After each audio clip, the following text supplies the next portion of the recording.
आपण नृसिंह ताल घेऊन येतोय। हिरण्यकशिपूला कशा पद्धतीने त्याचा वध केला, त्याला काय काय वरदान होते।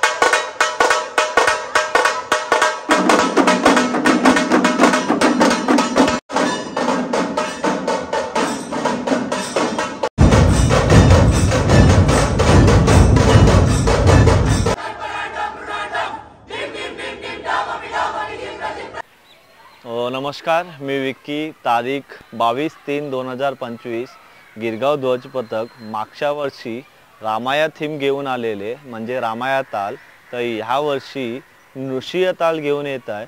तर व्हिडिओ पूर्ण पहा, व्हिडिओला लाईक करा, शेअर करा आणि कमेंटमध्ये नक्की सांगा तुम्हाला हा ताल कसा आवडला आणि नवीन असाल तर सबस्क्राइब नक्की। नमस्कार, माझं नाव सौरभ संजय काळविंड, गिरगाव ध्वज पथकाचा एक कार्यकर्ता। मागच्या वर्षी स्वामी विवेकानंद युवा प्रतिष्ठान आयोजित हिंदू नववर्ष स्वागत यात्रेत म्हणजे गिरगावच्या पाडव्यामध्ये गिरगाव ध्वज पथकाचं त्या वर्षी 20वं वर्ष होतं। तेव्हा ते एक कन्सेप्ट आम्ही घेऊन आलो होतो। रामाया तालावरती आपण राम रावण युद्ध कसं काय दाखवू शकू। म्हणजे तुम्ही साधारण बघाल ढोल ताशा इंडस्ट्रीमध्ये ढोल ताशा तर आपण म्युझिक तर आपण श्रोतांना आपण देतोच, पण त्याच्याबरोबर आपण आपल्या व्हिज्युअलची मेजवानी आपण कशी काय देऊ शकू श्रोत्यांना, या कन्सेप्टवरती आपण मागच्या वर्षी राम रावण युद्ध आणि साधारण ढोल ताशावरती रामायण दाखवायचा आपण प्रयत्न केला। तो खूप चांगल्या पद्धतीने यशस्वी झाला। अशा सेम ऑडिओ व्हिज्युअल या धर्तीवरतीच यावर्षीसुद्धा त्याच यात्रेमध्ये आपण नृसिंह ताल घेऊन येतोय। तो नृसिंह ताल साधारण अशा कन्सेप्टवर आहे की आपले जे 10 विष्णूचे अवतार आहेत नृसिंह या कन्सेप्टवर अवलंबून येतो। म्हणजे भगवान नृसिंहची स्टोरी तर सगळ्यांना माहिती आहे। त्यांनी हिरण्यकशिपूला कशा पद्धतीने त्याचा वध केला, त्याला काय काय वरदान होते, तर तो आपण कशा पद्धतीने दाखवणार आहोत त्याचा एक साधारण एक उलगडा करतो। याच्यामध्ये 3 कॅरेक्टर आहेत, भक्त प्रल्हाद, भगवान नृसिंह आणि हिरण्यकशिपू। ह्या 3 कॅरेक्टरवरती हा अख्खा ताल आपला फिरतो। जेव्हा तालाची साधारण सुरुवात होते तेव्हा सर्वात पहिले कॅरेक्टर भक्त प्रल्हादाचं कॅरेक्टर एस्टॅब्लिश करण्याचा गिरगाव ध्वज पथकाचा हा प्रयत्न असणार आहे। ते एस्टॅब्लिश झाल्यानंतर हिरण्यकशिपूचं जे कॅरेक्टर आहे ते आपण जवळजवळ पूर्णपणे एस्टॅब्लिश करतोय। त्यानंतर तुम्ही बघाल तर सगळ्यांना हे माहितीच आहे, भक्त प्रल्हाद पूर्ण वेळ नारायण नारायण असा जप करत असा, ते विष्णूचा पूर्णपणे भक्त होते। हे हिरण्यकशिपूला तर पूर्णपणे आवडायचं नाही। त्याला वाटायचं की मीच देव आहे, वरदानामुळे मीच देव झालोय आणि त्याने माझाच जप करावा, पण तसं काही झालं नाही। तर तो प्रत्येक वेळेला हिरण्यकशिपू भक्त प्रल्हादाला त्रास द्यायचा वेगवेगळ्या पद्धतीने प्रयत्न केला। हत्तीच्या पायापाशी देणे किंवा होलिका आपल्या बहिणीसोबत त्या होळीमध्ये बसवणं, अग्नीच्या खाली देणं आणि वेगवेगळ्या प्रकारचे असे त्रास द्यायला त्याने भक्त प्रल्हादाला सुरुवात केली। तर असे 4 त्रास आपण या ॲक्टमध्ये दाखवणार आहोत आणि ते कसे वेगवेगळ्या प्रकारे दाखवणार आहोत म्युझिकच्या याच्यामधनं त्याचा पण थोडा आता उलगडा करतो। ढोल डफ, ढोल बगलबच्चा, ढोल ताशा, ढोल ट्रॅश कॅन। यावेळेस ट्रॅश कॅनचा नवीन वाद्य आपण पथकात इंट्रोड्यूस करतोय। तर असे 4 आपले वेगवेगळ्या म्युझिकचे पॅटर्न्स आहेत आणि त्या पॅटर्न्सवरती हे 4 त्रास हिरण्यकशिपू त्या भक्त प्रल्हादाला देतोय। अशा पद्धतीने आम्ही तो दाखवायचा प्रयत्न करणार आहोत। हे झाल्यानंतर त्याची एकदम हिरण्यकशिपूची पराकाष्ठा होते की बाबा हा माझं नावच घेत नाहीये, हा सारखा भगवान विष्णूचं नाव घेतोय। तो प्रचंड चिडतो आणि तो शेवटी भक्त प्रल्हादाला पकडतो आणि विचारतो कुठे आहे तुझा देव, इथे देव आहे का, तिथे देव आहे का। शेवटी तो विचारतो या खांबात देव आहे का। तेव्हा भक्त प्रल्हाद म्हणतो की हो, या खांबातही माझा देव आहे। हिरण्यकशिपू भडकतो, इतका चिडतो की जाऊन तो खांबाला लाथ मारतो। त्यानंतर तुम्हाला माहिती आहे की भगवान नृसिंह त्या खांबातनं प्रकट होतात। तसेच भगवान नृसिंह या यात्रेमध्ये सुद्धा प्रकट होणार आहेत आणि त्याच्यापुढे सगळ्यांना माहितीच आहे भगवान नृसिंहांनी हिरण्यकशिपूचा कशा पद्धतीने वध केला ते सगळंच रिव्हील करत नाही। त्याच गेटअपमध्ये भगवान नृसिंह हे प्रकट होतील आणि हिरण्यकशिपूचा वध करतील आपल्या गिरगावच्या पाडव्याच्या यात्रेमध्ये।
आत्तापर्यंतचा तुम्ही व्हिडिओ पाहिला असेल तर तुम्हाला कळलं असेल की हिरण्यकश्यपूने भक्त प्रल्हादांना कशा पद्धतीने वेगवेगळ्या पद्धतीचे त्रास दिले आणि ते त्रास गिरगाव ध्वजपथकाने म्युझिकल फॉर्ममध्ये कशा वेगवेगळ्या पॅटर्न्समध्ये ते लोकांसमोर प्रेझेंट करणार आहोत आम्ही, हे साधारण तुम्हाला त्याची आयडिया आली असेल।